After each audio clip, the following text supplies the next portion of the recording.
On New Year's Eve, Academics would come out with a major announcement claiming that he had signed Presser, Boondogg and Top5 to his own music label, the Academy Records, for $25 million. In the building, man, the Academy Records, I told you I was launching, man. Listen, I dropped a $25 million bag. I had to do it, man. The first signees to the Academy Records, the biggest demons out of Toronto. Yo, listen. Y'all artists, y'all don't have a hit song. Y'all not dripping like this. It's gonna take a while. Let me tell you this. 5 mil. I signed and put 5 mil in his pocket. 5 mil straight. Hey, this guy been rich. I just gave him 5 mil just cause. Okay? Yo, Boondogg. Yo, he got that. Boondogg sliding right now. He's sliding somewhere. The newest monster that's rapping. Yo, listen. No.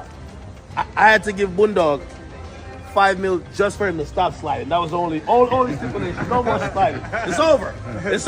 The Academy Records, man. Listen, when these guys drop, big actors behind them, man. Listen, there's no bigger voice than me.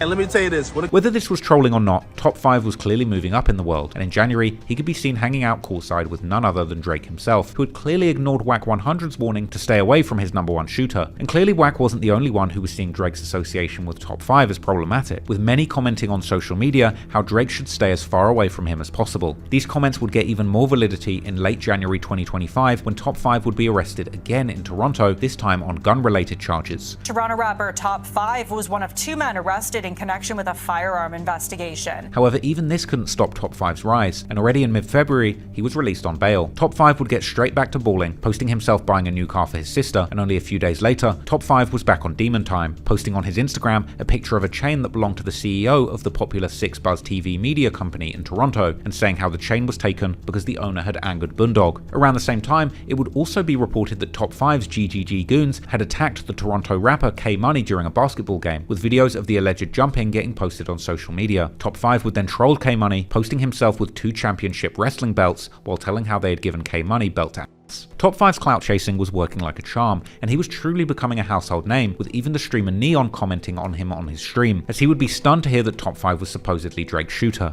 This guy right here is a shooter. Are you kidding me, bro?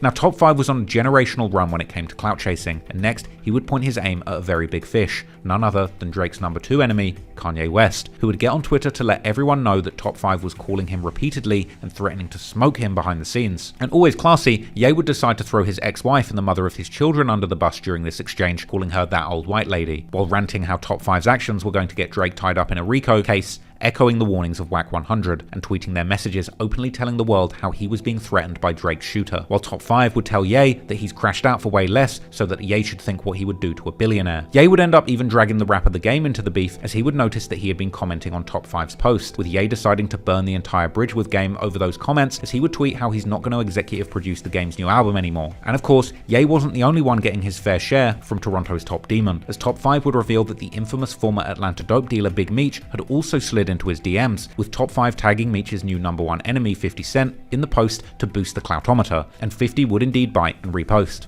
This rat thought he could DM me and tap in. Yo, 50 Cent, come get this fake 6-year-old kingpin out of my DMs.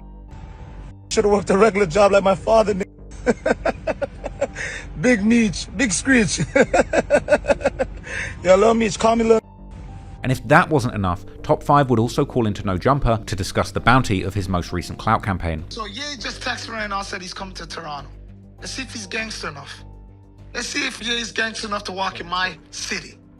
Coming into April, Top5 would get back to basics and aim his scope back on Drake's familiar enemies, The Weeknd's XO crew, posting how he hasn't seen any XO guys in Toronto since beating his case, implying that they were scared to show their face now that the biggest demon was back in town, perhaps even hinting at the rumors of Top5 shooting up XO team members' homes, while also calling The Weeknd and his friends the biggest cokeheads he knows, and tagging XO member Hawk Marley, saying that one of his youngins had snatched his chain, making Marley beg him to get it back. Despite the relentless and never-ending controversy surrounding Top5, one person who would stay stay cool with him the whole time was Drake, who would once again make an appearance with him while they were both in Toronto and celebrating the success of Drake's comeback song Nokia. A curious post which was apparently edited to remove its original hashtag XOK, a reference to wanting to kill, or K, the Weeknd's XO team. But it actually seemed that Drake and Top 5 might well have been doing some business behind the scenes, because about a week later, Top 5 would come out with a major announcement. He had signed a multi-million-dollar deal with crypto gambling site Stake, a company specialized in online gambling and more recently also streaming, having a connection to the Anything Goes streaming platform Kick. With Stake having been partnered with Drake for some time now, their partnership reportedly worth as much as $150 million. And this would help Top 5 make even more media connections, with him being seen partying with other YouTube stars and infamous gamblers, the Nelk Boys, with Nelk's head honcho Kyle pouring Happy Dad seltzer on the GGG chain. This was followed by perhaps the most surprising move that Top 5 has pulled so far, as he would actually patch up his beef with Kanye West and go and meet him in Spain, all while wearing an ankle monitor. Kanye was apparently in Spain doing streams to promote his Donda 2 project with people like Digital Nas, Sneeko and Neon. This link up would arguably be the most clout-driving debut stream anyone could have ever hoped for, with Top 5 going on to appear in a string of viral moments, allowing Ye to wear his GGG gang chain, repeatedly telling Ye in rants that he's Drake's shooter after dissing J. Cole for playing both sides in the Drake beef. Can I say something on the stream?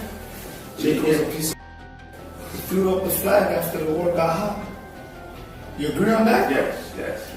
You can't start a war, say somebody's name, and then when it gets serious, you run. Yeah, because J. Cole, what was it? Third person shooter. J. Cole was one of Drake's shooters. He's supposed to be in I'm rap shooter. Okay. I'm talking about rap. I'm the shooter now. I'm the shooters too. We don't play about that shit. Fine, continue. Yeah. And in one pretty shocking display, Ye would welcome Top 5 to his crew, gifting him a chain for his birthday while on stream. And of course, with two clout-hungry edgelords in the same room, the stream would create an entire catalogue of headlines as they would proceed to diss everyone and everything. Interestingly, a lot of people actually said that Top 5 actually had Ye acting more calm than usual, with some suggesting that knowing he was around a real killer made Ye actually a bit more thoughtful in how he acted. Anyway, after streaming with Ye-Dolph, Top 5 would hop on a call with Academics where he would seemingly get a little sentimental and thank Academics for changing his life. Now, Ac had probably been the first big-time media personality from America who had given Top 5 shine on his platform. Yo, you gotta make an announcement. You ain't catch a body in at least 2 years, man. You gotta tell these people. You gotta tell me you're done with that. That's Life is sweet, man. Like Academics said, I ain't dropped music in a while. Life is sweet right now, man. The girls, the money, the cars, the jewelry. Yeah. Holy Ac, you changed my life. At this point, there's no telling where Top 5's story goes next. Most recently, there's even been reports that he's been hanging out on a private jet with the rapper Broadday from UK crew Active Gang, who allegedly recently had been tied to rumors of a gigantic $330 million crypto heist that caused many to report that he had been kidnapped and gone missing for a period of time. Now today, Top 5 is flexing harder than ever, boasting about $60,000 outfits and riding to UFC fights on private jets. All of this and millions of dollars without releasing a single song. Just goes to show you, rappers are down bad and streamers are up right now. So only time will tell if Top 5 clout chases his way all the way to the top of the charts, or if he's going to crash and burn in the process, perhaps even taking Drake down with him. But one thing is for sure, after all his antics in the streets, there has never, ever been a streamer on the internet as dangerous as Top 5.